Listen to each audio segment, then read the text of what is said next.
Hey, welcome everybody. Haven't talked to you in a while. PFL playoff questions, PFL business questions. What's on your mind? Go ahead. Dom, you got Africa represented here tonight. We had the press conferences there that were blowing up. What's been the overall feeling from everyone involved in the organization and getting those shows going and getting that rocking real quick in Africa?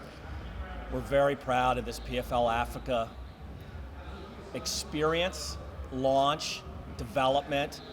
We had over 400 credentialed press in Africa for a press conference. We haven't yet held an event. We haven't yet officially kicked off a schedule. Imagine the fan excitement when we do that. I think you saw tonight with the two African fighters what's possible. You've seen with the three kings what's possible on the highest level. So I just think we're very proud to engage a continent and give them maybe a second major sport. You've often heard me say China, India, Africa, they don't have a second favorite sport. And I think with PFL, we can grow and develop fighters, but we can also really engage and give fans a second favorite sport. And I think PFL Africa in April 2025 is going to be the one to watch. You're well represented in the UK now. MENA's kicked off, Africa's coming. We know there's more expansion. How do you keep scaling and holding regular events with all the regions kicking off over the next few years? Well, as my 94-year-old dad says, every job is easy until it's yours. So obviously doing different continents require slightly different playbooks, but it's all built on the PFL infrastructure. So we do global brand, global technology, global expertise, but then we localize on top of that. We want the product and the experience to be theirs. It's PFL Europe's own league, PFL Mideast's own league, PFL Africa's own league. So we can only do it cost effectively, and we can only do it the highest quality by leveraging the global infrastructure, but we really need to localize, and we make sure we do that. And the success of the product will be the fans telling us we're doing that well. And we learn all the time. We're not perfect. But the success of the Mideast, we've grown from about 100,000 viewers of the global product in the Mideast to over 1 million viewers per event for PFL Mideast. Think how astounding that is. So obviously the PFL global product is technically superior fighters. A way more expensive fight card, but we're doing 10 times the amount of viewers because it's their league, their local heroes, their storylines, and we think that's what you're going to see, whether it's in Africa, Australia, or Latin America, where we go to next. Can't wait, thank you. When it comes to your talent acquisition, like you said, you're going local with it. Do you have scouts in these areas, or what's the process when it comes to the talent acquisition? Yeah, it's a great question. We do it three ways, two ways in which I'll tell you. Two ways we do it the same as UFC. We work with the fighters in terms of their managers, their agents, their camps, the same system that UFC does. Number two, we try to get inbound submissions, everything that you would do. You reach out and say, give me your best to all your network of intelligence. And number three, we have a proprietary database that's a little bit different than theirs and allows us to bring more technology to the system than they do. But the combination of those three, I think, will allow us to get the better fighters earlier. Perhaps in 3, 4, 5 years from now, I think the talent base will be dramatically lopsided in our favor. But importantly, when we go to these fighters, what we're hearing overwhelming, I want to fight for myself, and I want to go as far as I can go. Why did Baki, Doumbé, Paul Hughes, or Dakota come to PFL over UFC? We ain't paying them that much more money. It's they have the opportunity to win that PFL Europe Championship and then go to the PFL Global League. No one's holding them back. They're under nobody's thumb. So the meritocracy and the format is ultimately why we're winning more of these fighters, even though I think our technology and our scouting is a little bit superior. Real quick, Don, go ahead. Yeah, Don, obviously we had the big press conference yesterday, huge attendance, big numbers. There was a little bit of a controversy, which probably ultimately helped the attention. What did you make of everything yesterday? Yeah, to me, what I loved about the press conference is if you would have said 6 years ago that this company with 0 employees, 0 fighters, 0 viewers, and 0 social media followers was going to stage perhaps the most exciting and biggest MMA fight of the year, when you look at the men's card and the women's card as a co-main, you would have said you've lost your frickin' mind. That's what I couldn't get over yesterday. 6 years ago, it was 0, 0, 0, and 0. And Cyborg, Pacheco, and La Problemo, and Francis, I think is the most exciting co-main in MMA this year. And that's all I could think about. That we are putting that on a global basis for fans. And I'm super proud of that. And that's a testament, I think, to what we're trying to do in this sport, is grow the sport, more opportunity for everybody. Francis never lost his UFC title, and even now, like 2.5 years later, he's got off to his boxing record, and they're still not 100% sure who's the champion over there. Some people think maybe Jon Jones, some Aspinall would have a claim, but really, it seems like Henry Ferrer, you won last year's championship, and Francis never lost his belt. As far as you're concerned, is this the heavyweight title of MMA? You know, I think all the questions are interesting. It's oftentimes on the sports talk shows where they talk about who's the Mount Rushmore of basketball or who's the greatest quarterback. There's a lot of good answers to that question. I think what La Problema said yesterday is equally valid to what Francis said yesterday, which is either you could say this is the greatest heavyweight, who wins this, or you could say, I don't care, right? I think it's a great debate, and let fans decide that. But I think certainly they're in the conversation. And I think what you're seeing is currently 2 of the top 5 heavyweights in the world square off, the 2 most athletic square off, and 2 of the hardest hitting square off. So it's a fight nobody should miss. And let's see what the fans think. Were you surprised that Dana didn't shut down the idea of maybe Turkey Al-Sheikh getting involved and making this Jon Jones fight happen after this? We want to give the fans what they want. And maybe the fans will get what they want. Wouldn't that be great? Yes. You put out obviously a roadmap in terms of the Champions League of MMA that you want to enroll CBAs. Outside of obviously the States, which nation or which league do you think is the most successful outside of the US? Right now, PFL Europe is clearly a big success for us. It was our first, and it's the only one that's truly fully operational for us, where we have, global product, we have some select events, with Bellator, and we have PFL Europe working. So what you really have is the global product and the local product, and they work together. And it creates network effects. Our brand there is almost as strong as UFC. It's not as strong as UFC in the United States. We have a long way to go. We know that we're still the underdog.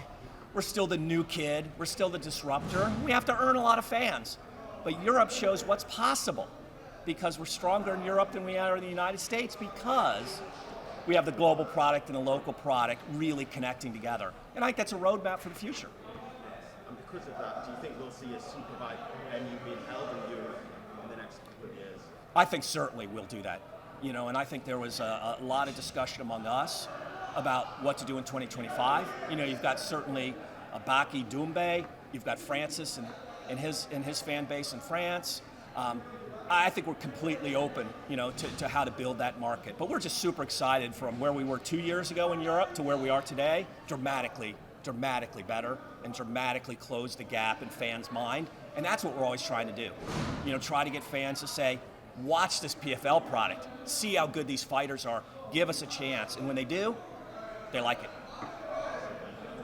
Yes. Talk about, give the PFL a chance. I think you guys, more than any other promotion, give worldwide opportunities. Can you talk about the pride you have in the international leagues, building the Champions League of MMA, and the global season? You're giving launching pads for careers, but also a chance at $1 million, a chance to build their own platform. How much pride do you take in that? Huge. What do you fight for is on the steps to the cage. Fighters are certainly fighting to advance their career and make more money and become a champion. But everybody's a fighter. I'm fighting to build this company. You're all fighting to become better reporters. We're all fighting to make our parents proud, to buy a house, to send our kids to college, maybe to have $1 million for retirement. We're all fighting for something. And so to me, that PFL can provide opportunity and you're not under somebody's thumb is a huge sense of pride. That we can give fans a choice is a huge sense of pride. That we can grow the sport is a huge sense of pride. So I really think that opportunity is core to what we're trying to do, and we feel great about it. You mentioned globally your plans. Let's talk about the global season that we're here for, the playoffs in 2025 and beyond. Are there talks of opening up more divisions and adding more to the global seasons? Look, it's a great question. More divisions in the global season is something we look at. We don't want to dilute the product. This year in 2024, everybody sees how much tougher the season is than last year once we acquired all the Bellator fighters. The statistic that is super interesting that doesn't get reported enough, of the top 300 fighters in the world, 190 are at UFC, 85 are at PFL. So 275 of the top 300 fighters in the world are at these two promotions. So to win 4 times in 8 months, that's the toughest test in MMA. And this year, that product is that good. Well, we don't want to add new weight classes unless the 10 fighters in that weight class can really be that good. So we're looking to add more all the time, but we don't want to just add a weight class that's not that strong. So we want to do it in the right way. Hey Don, unfortunately we didn't get to see Hurricane Shane Burgos compete in the lightweight season this year, but one lightweight we did see was Mads Burnell. He's been on a tear this year, 2-fight win streak, and following his victory last week at PFL Hollywood, he called out Hurricane Shane.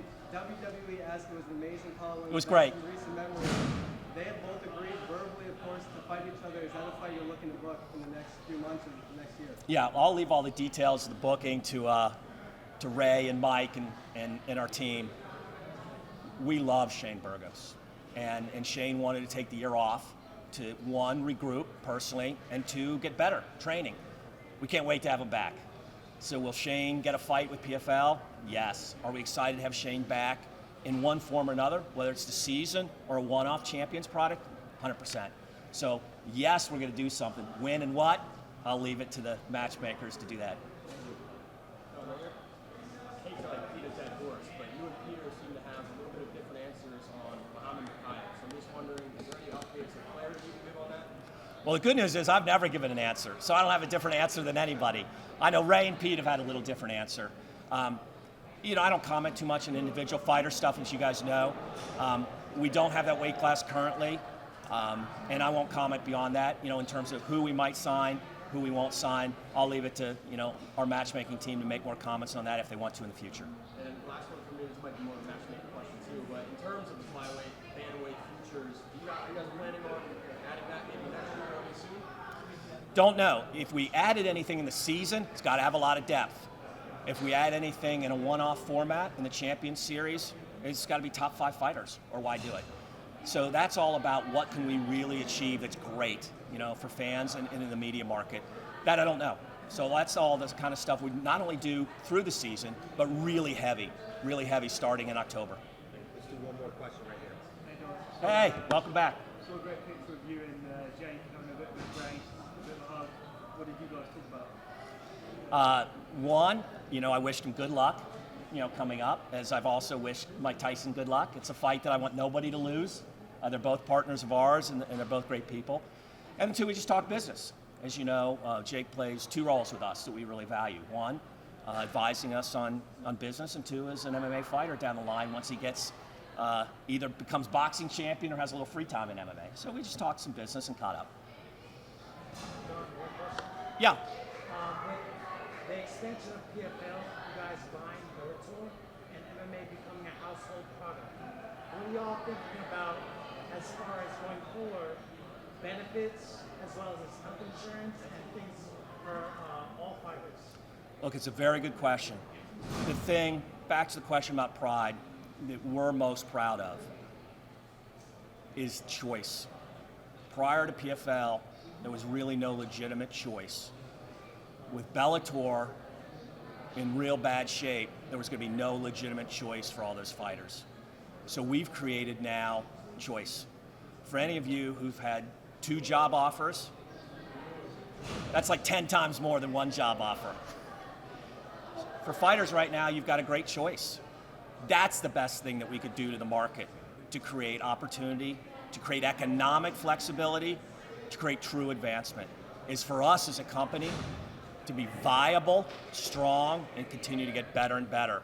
If there's 2 companies, that's 10 times better than 1 company in this segment, and that's what I try to do every day.